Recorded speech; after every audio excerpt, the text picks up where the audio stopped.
What's up, gamers? We've got Amulet Titan versus Urza Thopter combo coming at you today.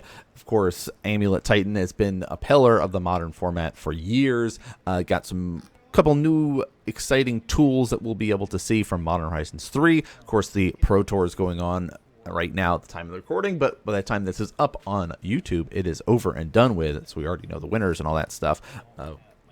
Been watching the stream and doing rebroadcast stuff over on Twitch. So if you're interested in any of that stuff, check out the Twitch channel. Twitch.tv/TheRealNanMan is where that stuff is. Also got to stream up some Battle Aces over the weekend, so some RTS action. So if you're into strategy stuff, check that out. We've got some Magic the Gathering stuff. Also did some Vintage Cube content as well. So you got to be able to see kind of in-person draft of the Vintage Cube, or at least my version of the Vintage Cube. So that was a lot of fun to be able to stream up and show you guys that content, which we'll be putting up some of the VODs from the Vintage Cube stuff up on the channel as well. We're starting to kind of focus on Mondays being our main modern content and Thursdays being our secondary. Hey, here's some other random Magic content or One Piece content or just other gaming content that we've got for you. Of course, all RTS content is over on NanMan's YouTube channel, which links and all that stuff are in the description. Speaking of links, there are links to both these deck lists because Amulet Titan, of course, has some new Modern Horizons 3 cards we're going to see and talk about, so you guys can be seeing that list. Urza Thopter is there. It is in need of some work, but when I saw Kappa Cannoneer, when I saw Tamiyo, I was like, ooh, this is great. Clues help pay for Kappa Cannoneer. We could reduce the cost using that improvise. It also turns all those clues into mana rocks with Urza. Let's try that and see if we can be able to set up some fun shenanigans and do some Thopter combo stuff. So we'll see if we get to do any comboing this time around. We did play in the weekly, which is a 4-round event that we did. So definitely some ideas and some tweaks to the list that I'd love to do if I brought it back. Opting for the blue-white version. Sometimes people will play blue-black because you need to, of course, have that secondary pip to be able to cast our Thopter Foundry there. I'm not sure how this is going to work because it's very much more of a control-y matchup versus Amulet Titan, and Amulet Titan can be extremely explosive here, but we'll see. Getting both players kind of surveilling, getting things set up, and hoping for things. Off the surveil, the Thopter player was able to throw the Kappa Cannoneer into the graveyard, just kind of being like, oh, hey, this is what I'm doing. Kappa Cannoneer is awesome, but a little bit slow. I think it is better in a pure affinity list to help close out like a Thoughtcast 8-cast style, but here's a Springheart Nantuko, newest addition to the Amulet Titan. If you've been following along with the Pro Tour or following along with Modern, you know how good that is in the Nadu list, which are doing very well at the Pro Tour at this time. It made up 20% of the meta going into the first day, or at least, we did a couple videos. If you guys have not seen our meta breakdown, you can click over, there's a little link, all that kind of stuff. But we see Teferi doing some shenanigans, bouncing the amulet. It doesn't really make much of a difference other than to draw a card. It slows things down slightly here, but we know our opponent's just going to cast it, and actually takes turn off to do the One Ring. So we're going to do seeing some One Ring shenanigans going on here. So we're going to just be taking a turn to develop and draw here. Don't have to go for the explosive play with the Amulet Titan. We can just kind of develop. Other side of things, 4 mana is that time for like Urza, things like that. It's dangerous to just lay out an Urza right here unless the plan is to kind of develop and set up for next turn. So it looks like set up a Talisman is here. I'm a little bit greedy to land for the Urza Thopter list running 22, but there's the Tamiyo. So new Tamiyo, if you guys also, it's seen most of its contributions to the Is It Control list, the kind of Is It Wizards, if you will. A couple of just Murktide lists have been trying it out. A couple of Dimir Shadow Death Shadow lists have been trying it out. I like Tamiyo. I think it's sweet. I don't know if it's the best flip planeswalker that's in the set, but it's definitely a sweet one to include in a lot of the stuff, and I'm liking a lot of these flip ones. All right, Urza Saga, one of the best lands printed in the last 5 years. There's the replay of the Amulet of Vigor, allowing us to be able to have our lands essentially. Okay, there's the second one. Yeah, that's where things just go from bad to worse.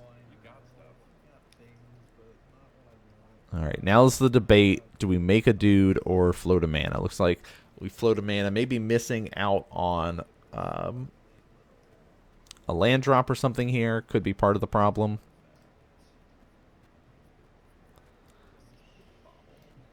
Okay, so we get the Spell Bomb here. Aether Spell Bomb, the blue one, gives us that ability to just return a creature to our opponent's hand. Also lets us draw a card, so it's the blue version there. Just some shenanigans with the Urza. We get double duty because, we could tap it for a blue mana and then pop it off of itself.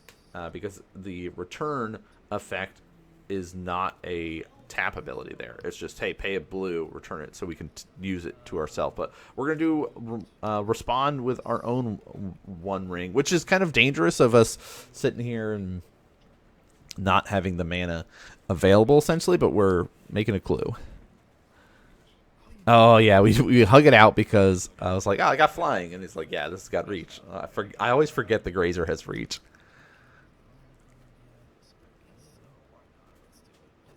Let's do some drawing of cards here, trying to get more information. Now, the nice thing we've got here is we're kind of setting ourselves up for next turn. There's our land for turn. It is not a blue source, so we don't get access to, like, Counterspell or something like that. Not having Urza out yet is, well, we don't have the mana for it, but this is basically like, hey, the coast is clear. I've only got one blue source. You can kind of make something happen.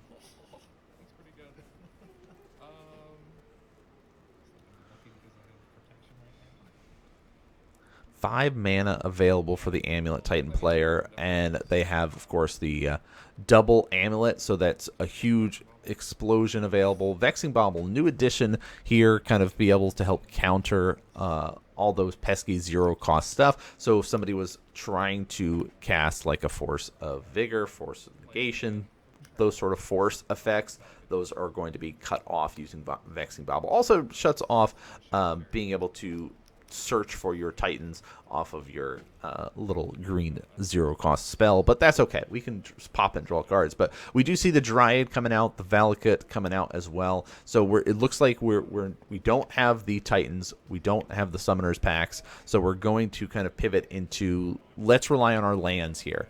So boom, Valakut triggers.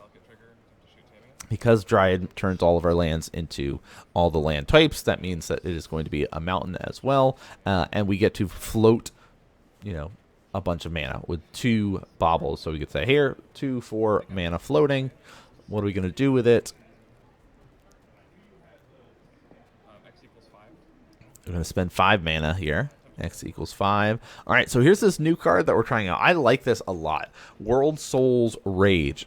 You pay X amount into it, up to X target lands from your hand or graveyard onto the battlefield and deal X damage to any target. Now, the hope here is your opponent doesn't have the One Ring, and you just kind of explode one turn and be like, all right, I'm going to target you, right? In this case, X equals 5. I'm going to deal 5 damage to you, and then I'm going to play a bunch of lands.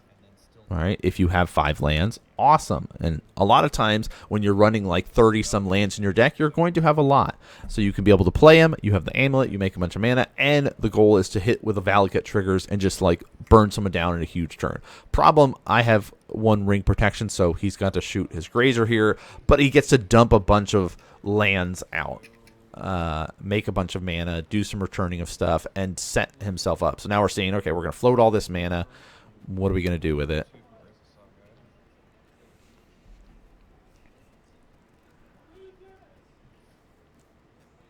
Titan is really cool, but it can be very complicated in understanding these lines. Like these lines of like, okay, when is it important to be able to sit here and, utilize Teleria West and get one of our packs. There's the Summoner pack. We cannot use it while Vexing Bobble, but our goal is to kind of set up for next turn, right? That's what this scary part is that we're doing here.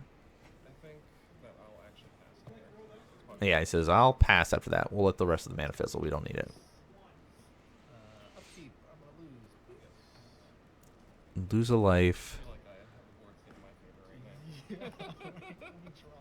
You are correct. I couldn't target you, but I got rid of what I needed to. Yeah, got rid of all of our creatures. All of our planeswalkers got shot with Valakut. Let's do this real quick. Sure. Let's draw, looking for some answers here. Now, things are tricky. Things are tricky because the Valakut's already out. We don't have land destruction to stop it. I guess you'd need like a consign to memory or something like that to counter that triggered ability, but even then I don't feel like it's as worth. So this is the risk here. We're setting up So 1, 2, 3, 4, 5, 5. here with Urza. Urza, if you're new to the Urza Thopter combo, the way that it works is you have Urza, Lord, High Artificer, but you make a construct that's power and toughness is equal to the number of artifacts. But the real thing that we care about is being able to tap our stuff for mana. We replay the One Ring to kind of give ourselves protection here, but if you have Urza, Thopter Foundry, and Sword of the Meek out on the battlefield, you can gain infinite life. You have to pick a number. Gain 1 billion life. Make 1 billion Thopters. Every time you tap your Sword of the Meek, or let's say you tap your Thopter Foundry, sacrifice an artifact. In this case, you're sacrificing Sword of the Meek, or Sword of the Meek is in your graveyard. It returns when you create a 1/1 Thopter. Whenever you create that 1/1 Thopter off of Thopter Foundry, you also gain 1 life. So you can do that infinitely using Urza to tap them for blue mana to continue to generate mana, make Thopters, profit. That's the way it works. So you need that as part of the 3-card combo piece with the list. Me putting out Urza now is trying to set up and basically tapping myself out. I still have enough to pop Bobble here in response to things. So it's like, I don't know. It's going to be tricky. So we do see Urza Saga will turn into an expedition map, which in turn will get us another land. Which land are we looking for here? Ooh. Okay. We briefly hovered over a new Modern Horizons 3 land, that Shifting Wildwood or whatever it's called there, but we end up picking another Valakut. And here's the Valakut. 2 triggers off of it because we're going to shoot Construct twice and Urza twice. yeah, bam, bam, bam. Let's shoot Construct twice. Let's shoot Urza twice. And so here's that debate of like, do we just let it happen? Are we worried about it? Like, I think looking back at it now, probably saving Urza is the play because our out is to try to combo off. All right, that's our line to win here. Kappa Cannoneer and beating our opponents down is not going to win in this matchup like it had worked in previous matchups in the tournament. So popping the Bobble to save Urza is most likely the line that we care about there.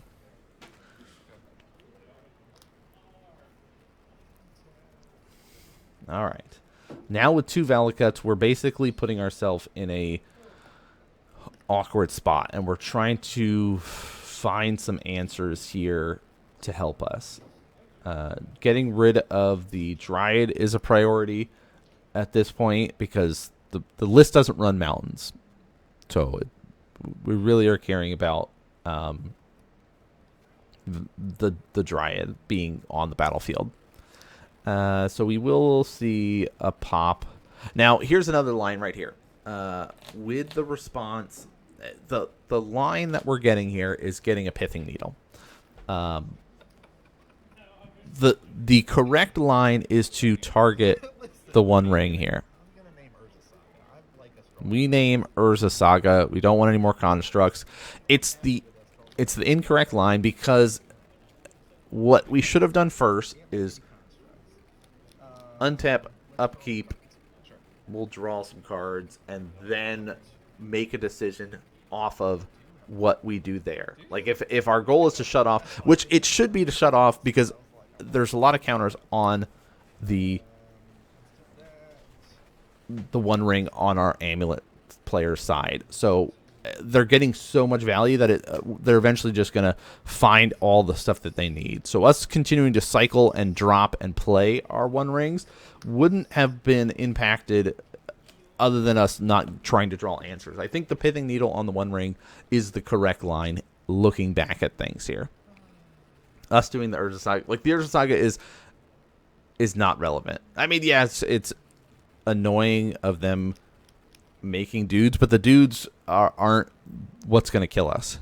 All right, we're not going to die to that. We're going to die to the overwhelming card advantage and the more continual land drops off of Dryad, eventually playing a Amulet Titan. And if the list is running 30 some lands, cutting them off of eventually drawing a threat is the real issue that we're worried about here.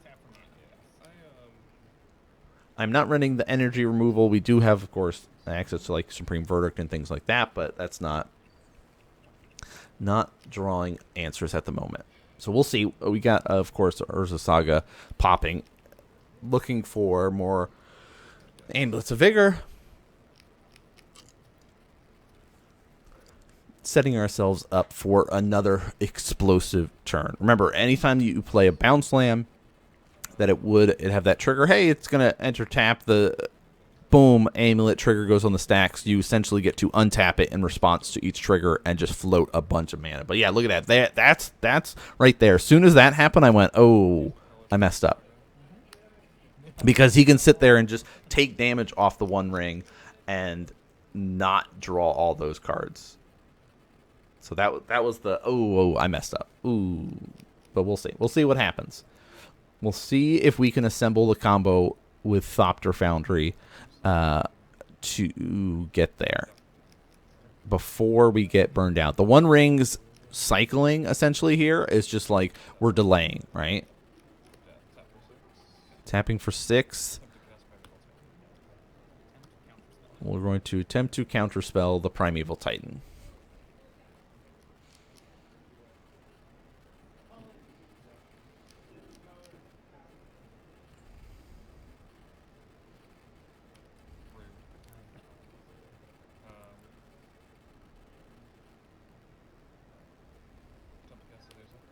Oh, that's a problem. So Azusa, get to play 2 additional lands on your turn, and with the bounce lands, you can easily generate enough mana to help yourself out. Go searching for stuff. Make 6. I'll bounce the Stirk back to my hand. Land drop off Dryad. There's now we made sure. Hey, here's this Cavern of Souls. We're going to name giants, so we're going to put a stop to those counter spells that you've got. Yes, that's fine. I mean, it's not fine, but, you know, it is what it is. All right, there's the Kessick Wolf Run as well. Help get us some trample, some extra power. Summoner's Pack going to be coming out.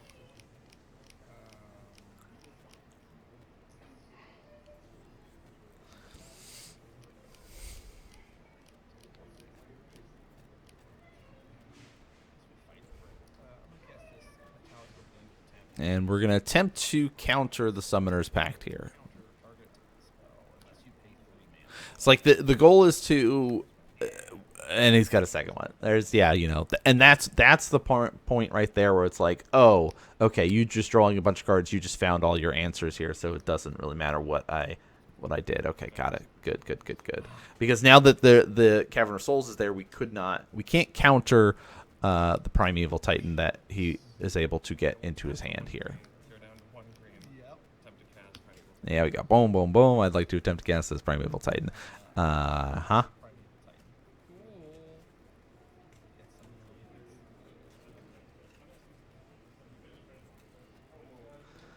We'll get 2 more lands, additional Valakut triggers that won't have any effect on things here because, you know, the Valakuts, it cannot target anything with the One Ring protection that's there.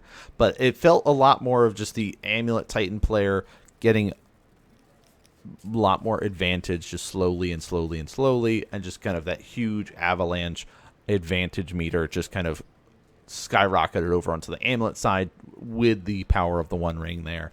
And just the power of the deck being able to put together the lines of the Valakut lines, put together the lines to just generate so much more value off their lands. So it says, let's give it haste.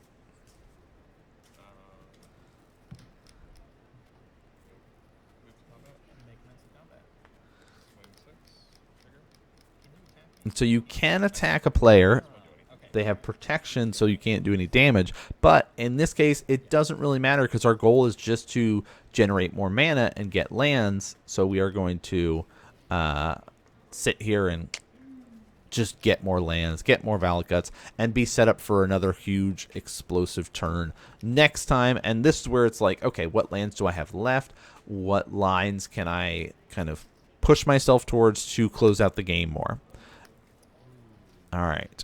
Mirror Pool, and then, of course, our newest Modern Horizons 3 land, which is really cool. I like seeing these additions getting added into here. Again, all the lists are up on our Moxfiled link. If you have not followed the link, done the follows, consider doing that. It's awesome to be able to see so many people checking out and looking at all of our deck lists that we've got. All of the modern lists are, of course, up there, as well as some of the commander lists that I pilot as well when I go to events. Things you can check those out as well there. But yeah, the Amulet Titan list got some new tools. So yeah, we'll say here, pass turn. Let's see if we can be able to assemble anything. Shifting Woodland was the name of that land. I like the art for it. Just the nice green foresty stuff. It's pretty easy to get delirium when Urza Saga is there. So we're on the hunt, searching, digging, trying to get another One Ring or something, trying to get the Urza combo set up here.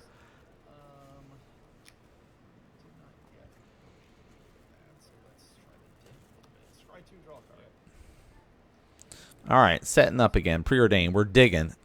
I think we even put both on the bottom. We have Sword of the Meek. We have a Muddle the Mixture that we could have tutored for it, but we had to spend all of our resources last turn trying to fight and counter stuff. Casting the Teferi. Let's dig for something else. Might have to try to run some Path to Exiles or things like that. Solitude for sure, if you're ever considering running this blue-white list. We'll have to do some testing with the Solitudes in there. Do some slight adjustments to what we've got there. But yeah, again, all the lists are there for y'all to be able to see. Goal is, let's kind of go and see what we can be able to do.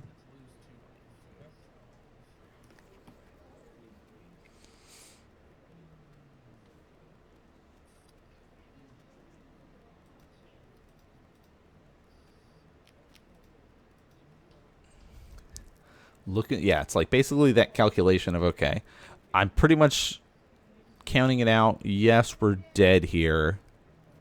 How do we stop ourselves from dying? Is there a way? Maybe not. Maybe there's not a way. I mean, we're basically in the math phase here of, okay, we can bounce your prime time, but you just play the prime time. Yes, look at that. The One Ring dealing a lot of damage. But no burst damage with the Urza list to kind of be like, all right, let's close it out with a 5 without being able to combo off and keep ourselves alive.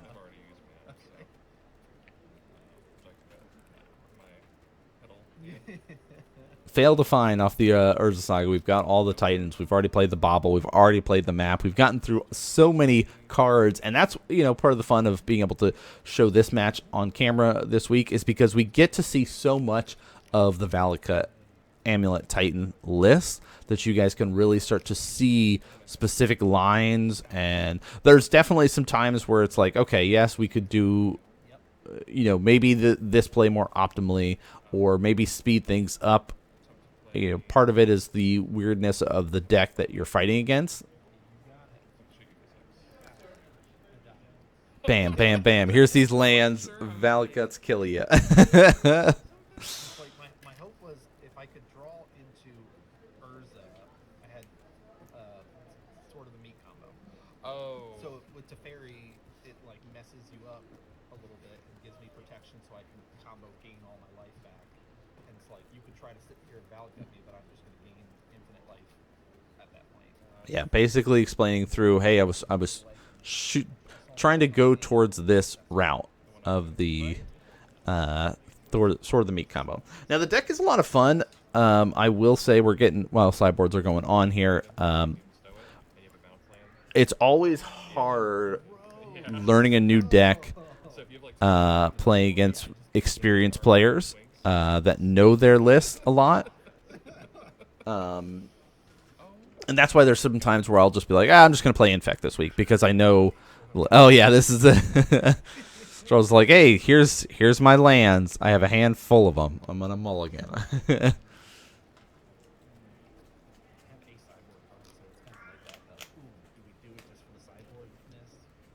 hand was doo-doo butter. So, yeah, it was going to be a whole lot of me doing that. But yeah, it's like it's fun to start constructing new lists, especially in the Modern Horizons 3. My goal once Modern Horizons 3 got released was, hey, I want to go back to old decks that I hadn't played in a long time while I slowly pick up and acquire the pieces I need to make some of the more consistent meta decks. Right now, I've got, of course, not Bant Nadu almost finished. I am just waiting on a few little pieces here, like my Springheart Nantukos are in transit at the moment, in the mail, on their way. Of course, have a Prowess deck that I built up, which doesn't really change too much. I was tempting a mono red version with the access to the Amped Raptors. I was trying that out for a little bit there. I have, of course, I've got the regular Yawgmoth, and then I'm going to be trying out the Birthing Ritual Yawgmoth version. I wanted to see what that's going to be like, so we'll be seeing some of that on camera soon. I also, what was the other list that I was making? I was missing. Oh, of course, Is It Wizards. I'm working on that because it's great to see Snapcaster Mage back from the dead.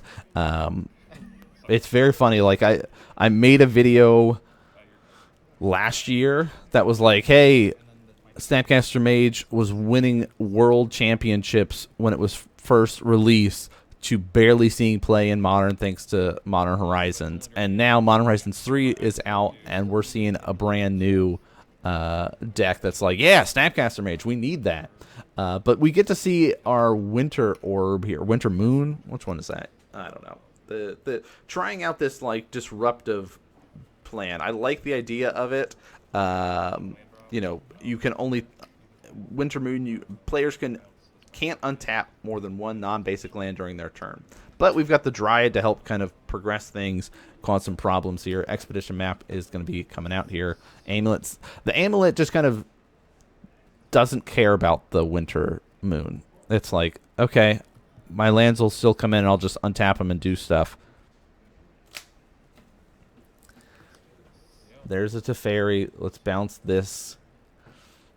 We're basically going to just kind of do the same plan again.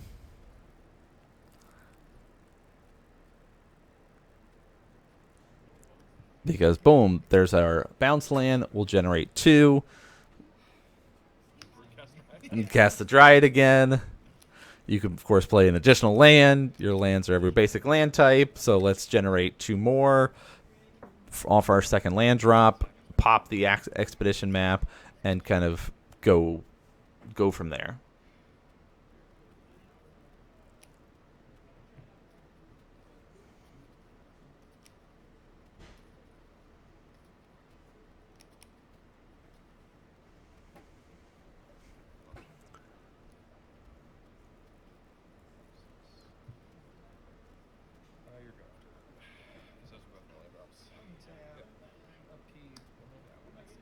All right, we only get to untap one of our lands. For 2/2.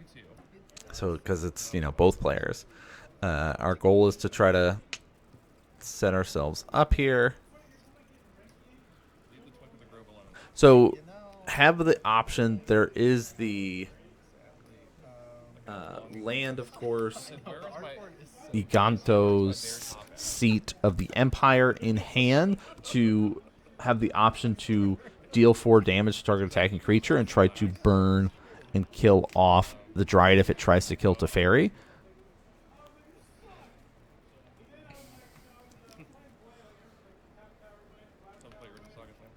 Urza Saga, a nice little untap. We still, of course, have that additional land drop. No. Here's another copy of Amulet. So we essentially get... Here's Dryad's additional land drop. We will generate 4 mana, 2 green, 2 blue. We're going to use 3 of it. Cast a new Dryad to get an additional land drop. Yeah, so now it's like that. Ooh, attempt. So now it's like, our Iganto plan is not going to be possible because we have to put a stop to the Dryads because things are just going to get out of hand so fast with 2 Dryads. And now the joke, why? Why would you do that? Well, because I'll just die if we don't do that. Yeah, look at this. He says, if you let that happen, I was going to kill you that turn. Yeah, give us the prime times are in there too. Yeah, so it's like, okay, let's kill you on that. What is that? Turn 4? The turn 4 win if it was not countered. Ooh. All right, we've got all of our mana available to us this turn.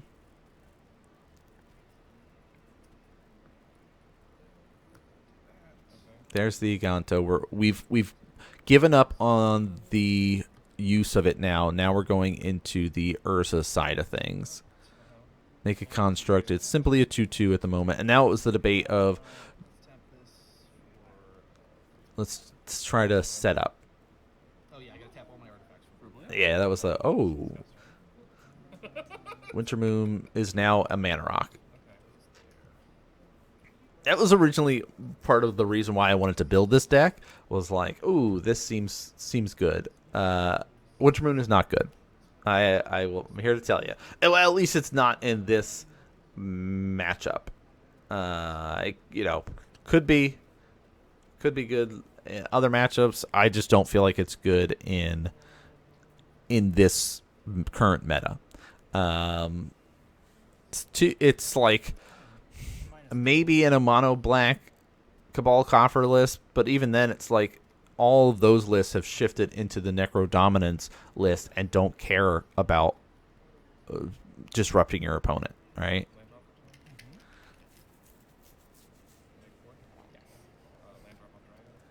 Hey, let's generate way too much mana here. I'm going to do this for my 2 land drops. I have 8 mana. I'm going to use 3 of it for another Dryad. Yep, that one's fine. I would like to generate 4 more mana off of my additional land drop. We have 9 mana available, 10 if we count the Urza Saga. Let's use this 6 for prime time. Get some lands, generate some mana. Are we going for the Valakut route here? Is Valakut one of them? We've got the Dryads, so I mean we don't have enough lands. I think isn't it like 5 or something? Yeah. If you control at least 5 other mountains. So we don't have the Valakut triggers yet, but you could set up for it. I feel like it's probably better just to set up for like a haster. All right, we're getting Valakut.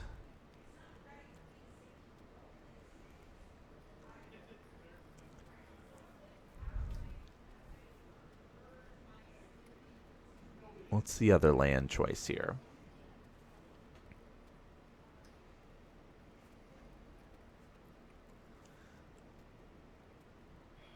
What is that?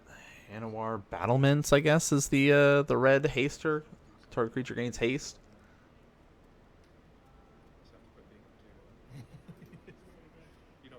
too many lines.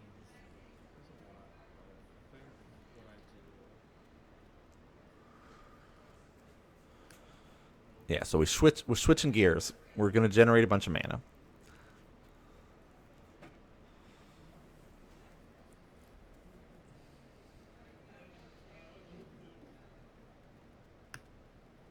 Mirror pool.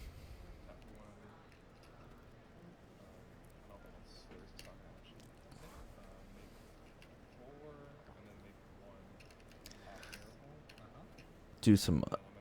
Here we go. We're going to activate Mirror Pool. So we're going to sacrifice it, create a token that's a copy of target creature I control, which means that we will get a copy of Primeval Titan. ETB, let's get some more lands.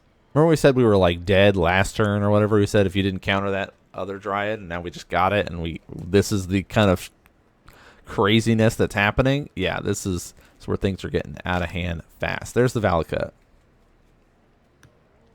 There's the Wirewood. Untappies.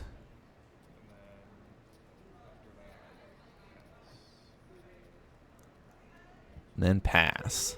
Set up with, what, 4 lands here? So Valakut is essentially online next time. But we get to untap with our Urza Saga. So our setup last turn of scrying did not do what we needed it to. We're gonna spend all our mana just to be able to show what is going on here. Here's a Kappa Cannoneer. A ineffective against a giant because we don't have any of our 0-cost artifacts in hand or any 1-cost artifacts to make it into a 6/6 to be able to trade with a prime time. But now we're set. Like if we had Thopter or something like that, we set up, we're like, okay, things are slower. Let's scry and set up for a little bit of a later set, and it doesn't do as well now that we're like, well, we're facing down 2 prime times and the Valakut stuff's online. So Amulet is putting itself in a very nice position here.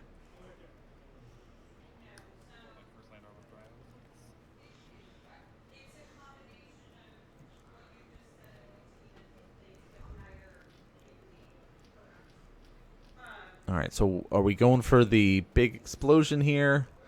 Vesuva coming in here. We're going to have it be a copy, which will start shooting stuff. So remember, Vesuva enters the battlefield tapped as a copy of a land you control. I believe we had it as the battlements, so we can get some more hastiness. I don't like. We could have had another Valakut or something here. I don't think it really matters.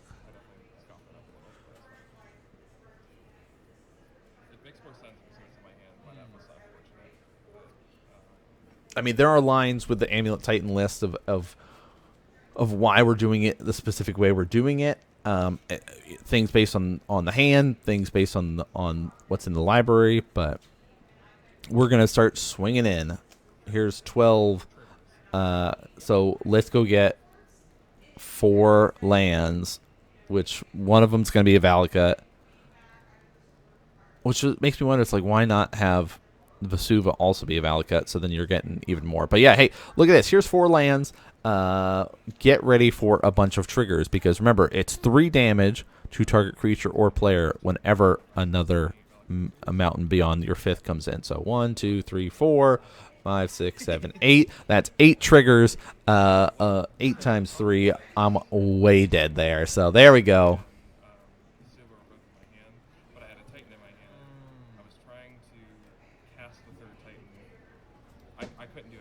Yeah, right. You were stuck trying to prioritize. I should have just had Vesuva enter. All right, so our Amulet Titan player was like, I was stuck. I had so many options, and I wanted to do them all, but I couldn't do them all, so I had to prioritize.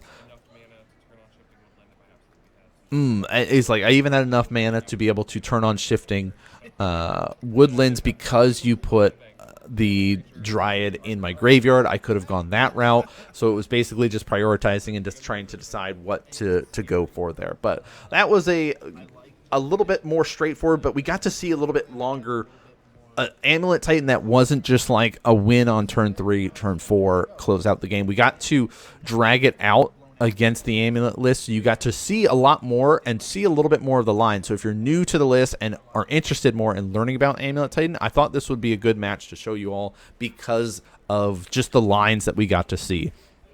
Urza list, of course, needs a lot more work, but if you guys are interested in brewing and testing, take a look at the list, do some adjustments, send me what you would fix to those lists. I would love to see it. But we've got a lot of awesome games coming up. Remember, every Monday is going to be Modern. We're going to be showing you guys a couple of other cool stuff on Thursdays. Of course, more Modern stuff, as well as other gameplay and other content there. But that's going to do it for us today with this episode. Thanks so much for tuning in and watching, everybody. And I'll see you all next game.